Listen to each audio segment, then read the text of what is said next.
Sa bawat sulok ng ating kalikasan, may mga lugar na tila dinisenyo upang bigyan tayo ng pahinga.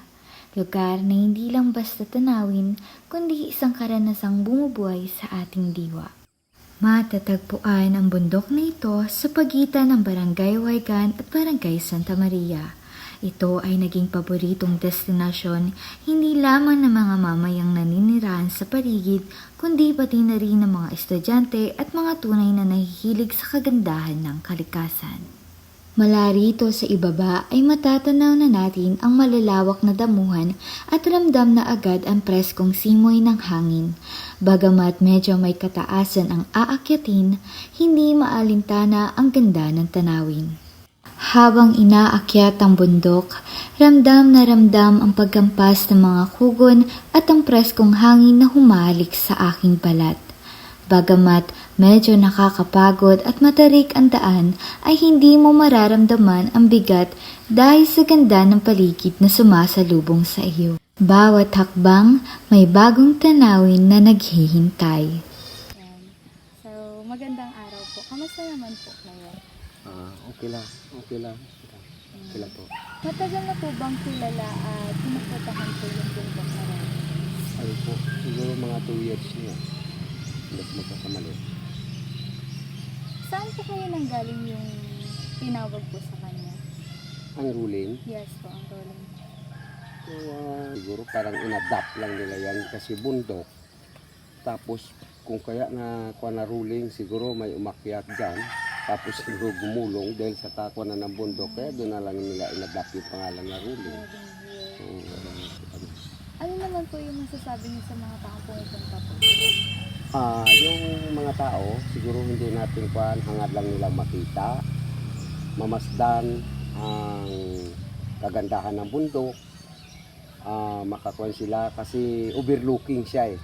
Tanaw nila yung paligiran, tanaw nila ang dagat, tanaw nila ang ganun lang, yun ang panila, yun ang purpose siguro nila. Makapag langhap ng sariwang hangin dun sa bundok, ganun lang. Yun lang. At dito nga sa bundok na ito ay iyong masisilayan ang tunay na yaman. Sadyang nakakamangha ang tanawin at kaysarap pagmasdan, hindi lamang sa oras ng pagsikat at paglubog ng araw, sapagkat maririnig mo rin ang masasayang huni ng mga ibon na tila umaawit sa bawat sulok ng kabundukan. At iyong matatanaw sa bundok na ito ang malawak na asul na dagat, ang syudad at mga kabahayan. At hindi mo talaga maitatago ang ganda ng kalikasan. Paano niyo po natuklasan yung lugar na ito at ano po yung na-feel niyo nung una niyo itong makita? So, ayun, hello po. Hindi ko talaga siya, taga-Huaygan ako, pero hindi ko talaga alam to dati pa lang, na merong ganito palang kagandang bundok dito sa atin. So, ayun, nalaman ko lang siya sa kaklase ko before, and nakikita ko yung view, nakikita ko yung mga picture niya dito, and nagandahan talaga ako, and pinuntahan namin to ng mga kaklase namin, and sobrang ganda talaga, sobrang na-amaze din talaga ako sa bundok na to. Bakit niyo po naisipang i-post at ipakita sa social media? At ano po yung gusto niyo maramdaman ng mga taong makakapanood nito? So ayun, sa akin kasi, ang hilig ko talaga kasing pumunta sa mga ganito and mag-video, mag-upload sa ilog, ganyan. Tapos napadpad nga kami dito sa bundok. So ayun, ang ganda niya lang kasi gusto ko din siyang i-share sa mga tao para makita nila kung gaano kaganda yung bundok dito.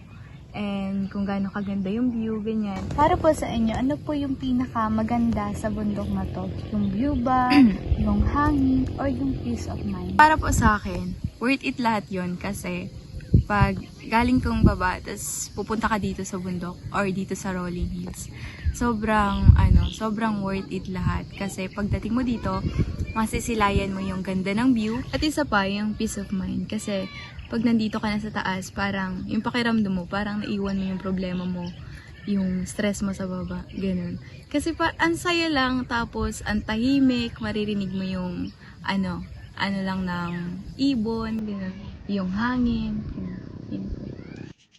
At dito sa bundok na ito ay hindi lang tayo nakakakita ng ganda, kundi nararamdaman din natin ang buhay. Ang kalikasan ay hindi lamang tanawin na nakikita ng ating mga mata, kundi isang karanasang bumubuhay sa ating kaluluwa.